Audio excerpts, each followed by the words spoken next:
વાગરામાં નવનિર્માણ પામેલ નુરાની મસ્જિદનો જશ્ને ઇફ્તિતાહ કાર્યક્રમ યોજવામાં આવ્યો હતો।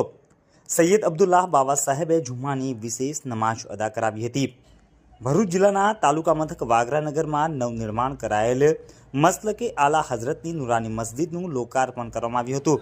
હઝરત સૈયદ અબ્દુલ્લાહ બાપુ બુખારી નક્શબંદીના વરદ હસ્તે લોકાર્પણ કરાયું હતું।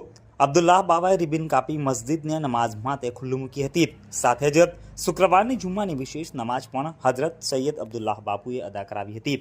વાગરાના બજાર વિસ્તાર નજીક આવેલ જૂની નુરાની મસ્જિદનું હાલ નવીનીકરણ કરવામાં આવ્યું છે। મસ્જિદનું કામકાજ પૂર્ણ થતાં શુક્રવારના રોજ લોકાર્પણ કરવામાં આવ્યું હતું। જુમ્માની નમાજની સાથે હઝરતે તકરીર ફરમાવી હતી। આ તબક્કે સૈયદ અબ્દુલ્લાહ બાપુએ મસ્જિદનું મહત્વ અને ફાયદાઓ જણાવી લોકોને નમાજની પાબંદી કરવા અનુરોધ કર્યો હતો।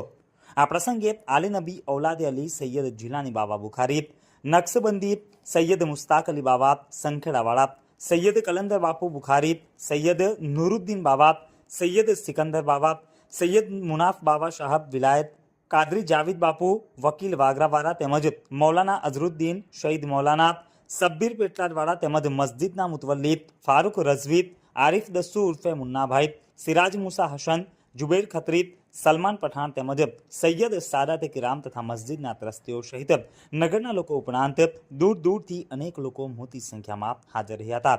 અંતમાં દુઆ તેમજ સલાતો સલામ સાથે કાર્યક્રમની પૂર્ણાહુતિ કરવામાં આવી હતી। સાંજે આમ નિયાઝનું પણ આયોજન કરવામાં આવ્યું હતું, જેમાં મોટી સંખ્યામાં લોકોએ નિયાઝનો લુત્ફ માણ્યો હતો।